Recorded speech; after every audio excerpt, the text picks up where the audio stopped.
Hello dear students, आज हम लोग बात करेंगे एक इवोल्यूशन टॉपिक का बहुत ही इंपॉर्टेंट क्वेश्चन जो प्रोबेबली इस साल के बोर्ड में पूछा जा सकता है और उसका नाम है नेचुरल सिलेक्शन। देखो बच्चों, नेचुरल सिलेक्शन पे आपको क्वेश्चन कुछ इस तरह से पूछा जाएगा, what is natural selection and explain the types of natural selection. तो ये क्वेश्चन बहुत इंपॉर्टेंट है और या तो ये क्वेश्चन इस तरह से भी पूछा जा चुका है, what is natural selection and explain it with the example of industrial mechanism। तो ये दो टाइप के क्वेश्चंस आपको पूछे जा सकते हैं। आज हम लोग बात करेंगे नेचुरल सिलेक्शन पे। देखो, नेचुरल सिलेक्शन क्या होता है?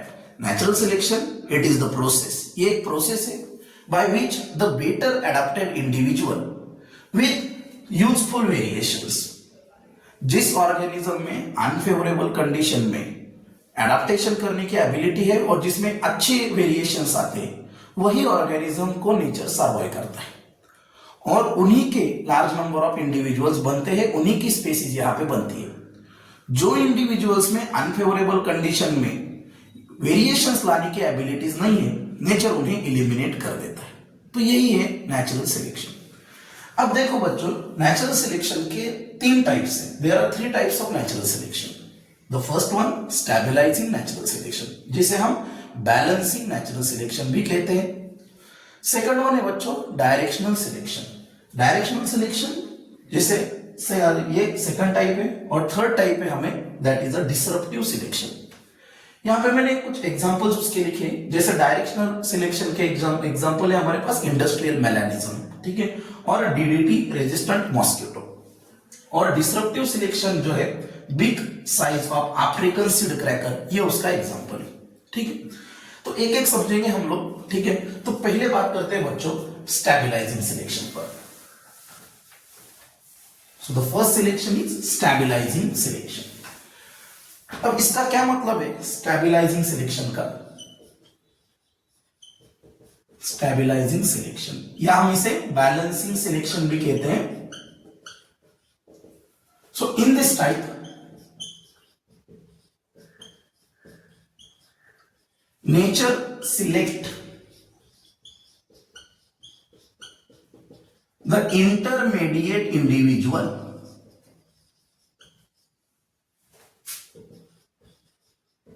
individuals and eliminate both extreme। यहां पे क्या होता है बच्चों, नेचर इंटरमीडिएट इंडिविजुअल को सर्वाइव करता है, इंटरमीडिएट इंडिविजुअल को सर्वाइव करता है और एक्सट्रीम कंडीशंस को रिमूव कर देता है। इसका एग्जांपल है हमारे पास 3 टाइप्स ऑफ बेबीज दिए हुए हैं। एक अंडरवेट बेबी, मतलब ऐसा बेबी जिसका वजन जो है वो कम है, अंडरवेट बेबी। और दूसरा है एवरेज वेट,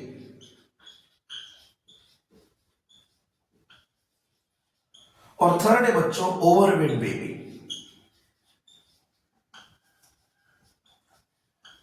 तो इस केस में हमारे पास 2 एक्सट्रीम है, ये एक अंडरवेट बेबी, ये एक एक्सट्रीम है, इसे हम E1 कहेंगे, और ओवरवेट बेबी ये हमारा सेकंड एक्सट्रीम है बच्चों, इसे हम E2 कहेंगे। तो नेचर क्या करता है, अंडरवेट बेबी और ओवरवेट बेबी ये दोनों को एलिमिनेट कर देता है और किसे सिलेक्ट करता है, एवरेज वेट बेबी को सिलेक्ट करता है, मतलब इंटरमीडिएट कैरेक्टर्स को सिलेक्ट कर रहा है। इसे ही हम क्या कहते हैं बच्चों, स्टेबलाइजिंग सिलेक्शन, जिसमें नेचर एक्सट्रीम्स कंडीशन को, ठीक है, एक्सट्रीम कंडीशन को एलिमिनेट कर देता है और इंटरमीडिएट कंडीशन को बचा लेता है। तो इसे हम क्या कहते हैं, स्टेबलाइजिंग नेचुरल सिलेक्शन। अगर डायग्राम से अगर हम इसे समझे, ठीक है, तो डायग्राम भी बना लेते हैं। तो यहां पर आप देखोगे एक ग्राफिकल रिप्रेजेंटेशन दिया हुआ है। एक्स एक्सिस पर आपको टाइम दिया हुआ है, वाई एक्सिस पर आप नंबर ऑफ ऑर्गेनिजम्स ले लो और नंबर ऑफ इंडिविजुअल्स ले लो, नंबर ऑफ इंडिविजुअल्स। तो बेसिकली एक पार्ट आपको कुछ इस तरह से दिया हुआ है, ठीक है। तो यहां पे बच्चों देखो, ये हमारा फर्स्ट एक्सट्रीम है जिसे हम अंडरवेट बेबी कहेंगे, और ये हमारा एक सेकंड एक्सट्रीम है E2। अब नेचर क्या कर रहा है, नेचर इंटरमीडिएट इंडिविजुअल को सर्वाइव कर रहा है। नेचर क्या कर रहा है, इंटरमीडिएट इंडिविजुअल को सर्वाइव कर रहा है, ठीक है। सो इंटरमीडिएट इंडिविजुअल को सर्वाइव कर रहा है और दोनों एक्सट्रीम्स को एलिमिनेट कर रहा है। तो इसे हम कहते हैं बच्चों स्टेबलाइजिंग नेचुरल सिलेक्शन, ठीक है। अब सेकंड केस में जाइए। सेकंड केस है बच्चों that is directional natural selection. Second case is directional natural selection, ठीक है। अब डायरेक्शनल नेचुरल सिलेक्शन क्या होता है? In this type of selection nature select one of the extreme,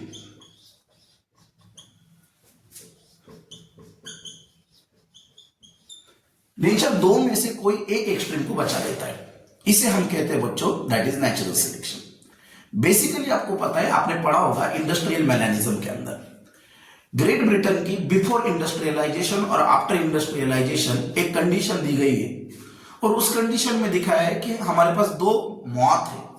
एक है बच्चों बिस्टन बिटुलारिया और एक है हमारे पास बिस्टन कार्बोनारिया, ठीक है। मैं फिलहाल लिख देता हूं बिस्टन बिटुलारिया और दूसरा है हमारे पास बिस्टन कार्बोनारिया। ये दो टाइप के मॉथ्स ग्रेट ब्रिटेन में पाए जाते हैं। अब आप देखिए हमें एक कंडीशन दी है बिफोर इंडस्ट्रियलाइजेशन। अब बिफोर इंडस्ट्रियलाइजेशन क्या था? पोल्यूशन फ्री एनवायरनमेंट था और इसीलिए जो ट्री ट्रंक्स थे उस पर लाइकेन्स की ग्रोथ हो रही थी। आपको तो पता है लाइकेन पोल्यूशन इंडिकेटर होते हैं, जहां पर पोल्यूशन नहीं वही पाई जाएगी। अब इस लाइकेन का जो कलर था बच्चों वो था पेल, ठीक है, और फेंट कहिए। और यहां पे हमारे पास दो मॉथ है, एक है बिस्टन बिटुलारिया और एक है बिस्टन कार्बोनारिया। जो बिस्टन कार्बोनारिया है वो ब्लैक है और बिस्टन बिटुलारिया वो फेंट है और दोनों को खाने के लिए एक प्रीडेटरी बर्ड्स है। नेचर में एक प्रीडेटरी बर्ड्स भी है, ये दो उसके प्रे, एक बिस्टन बिटुलारिया और एक बिस्टन कार्बोनारिया। तो अब शुरुआत में क्या होता था, जब इंडस्ट्रियलाइजेशन नहीं था ब्रिटेन में, तो जब बिस्टन बिटुलारिया इस लाइकेन पर बैठता था या ट्री ट्रंक पर बैठता था तो लाइकेन का कलर फेंट था और बिस्टन बिटुलारिया का कलर भी फेंट था, इसलिए वो कैमोफ्लेज हो जाते थे। कैमोफ्लेज मतलब it is not easily identified, ठीक है, एक जैसे हो जाते थे। लेकिन जबकि बिस्टन कार्बोनारिया अगर उस पर बैठ जाता है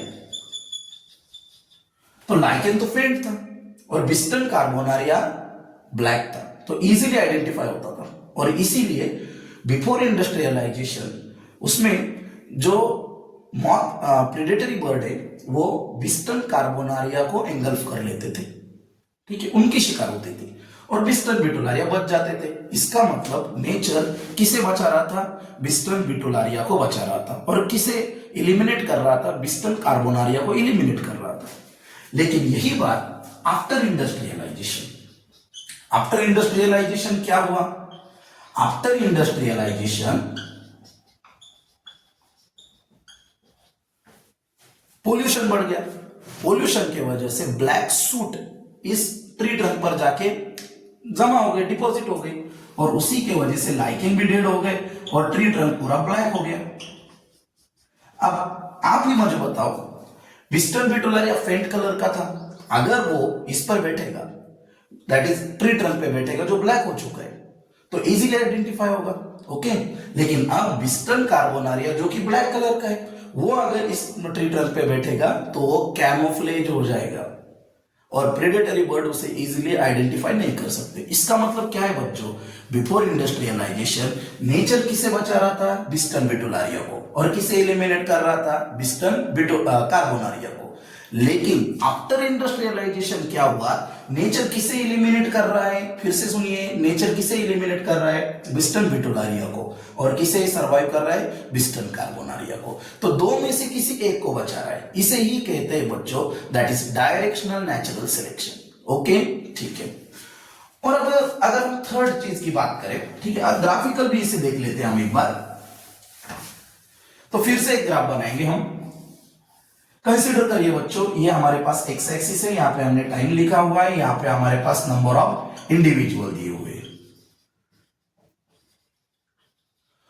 और ये हमारा एक एक्सट्रीम है, ये हमारा एक एक्सट्रीम है, ये हमारा इंटरमीडिएट है। सो हम इसे E1 कहते हैं, इसे हम E2 कहेंगे और इसे हम इंटरमीडिएट कहेंगे। तो अब नेचर क्या कर रहा है, इससे सर्वाइव कर रहा है यहां पे, ठीक है, और एक एक्सट्रीम को एलिमिनेट कर रहा है। तो इस टाइप के सिलेक्शन को हम कहते हैं डायरेक्शनल सिलेक्शन। तो देखो बच्चों, दो सिलेक्शन हो गए। स्टेबलाइजिंग सिलेक्शन में मैंने क्या बताया था आपको, स्टेबलाइजिंग सिलेक्शन में इंटरमीडिएट सर्वाइव होता है, एक्सट्रीम एलिमिनेट होते हैं। डायरेक्शनल में कोई तो एक एक्सट्रीम सर्वाइव हो रहा है, एक एक्सट्रीम एलिमिनेट हो रहा है। अब लास्ट सिलेक्शन देख लेते हैं। लास्ट है बच्चों डिसरप्टिव सिलेक्शन। Disruptive selection. अब इस केस में क्या हो रहा है, डिसरप्टिव सिलेक्शन में in this type nature select both extreme, nature दोनों एक्सट्रीम को बचा रहा है, बट इलिमिनेट इंटरमीडिएट। और किसे इलिमिनेट कर रहा है, इंटरमीडिएट को इलिमिनेट कर रहा है, ठीक है। तो इसे ही हम क्या कहते हैं बच्चों, that is a disruptive selection. अब यहां पर अगर हम एग्जांपल ले लें, तो यहां पे हमारे पास एग्जांपल है big size of African seed cracker, ठीक है। अब आप एक चीज यहां पे देखो, हमारे पास ये 3 टाइप्स के बर्ड्स है, लेकिन जिस आइलैंड पे वो हमें पाए जा रहे हैं, उस आइलैंड पे 2 ही साइज के बिग्स अवेलेबल, 2 ही साइज के सीड्स अवेलेबल है। एक स्मॉल साइज सीड है और एक लार्ज साइज सीड है। तो अब आपको ये पता चलेगा कि स्मॉल साइज सीड को ए वाला, इसे हम नाम दे देते हैं ABC, ठीक है। तो ये जो बर्ड है वो तो स्मॉल साइज बिग होने की वजह से स्मॉल साइज सीड को खाएगा, और ये जो है उसके बिग लार्ज होने की वजह से और लार्ज साइज बिग सीड खाएगा, ठीक है। तो अब स्मॉल साइज सीड खाने वाला बर्ड भी बच जाएगा और लार्ज साइज सीड खाने वाला बर्ड भी बच जाएगा, लेकिन what about the intermediate, intermediate तो दोनों नहीं खा सकता, ठीक है। तो इसका मतलब ये जो इंटरमीडिएट है, नेचर उसे क्या कर देगा, इलिमिनेट कर देगा, ठीक है। तो यहां पे नेचर क्या कर रहा है बच्चों, दोनों एक्सट्रीम को बचा रहा है और किसे इलिमिनेट कर रहा है, इंटरमीडिएट कंडीशन को इलिमिनेट कर रहा है। ओके, सो ये थे हमारे पास, that is types of natural selection. Thank you.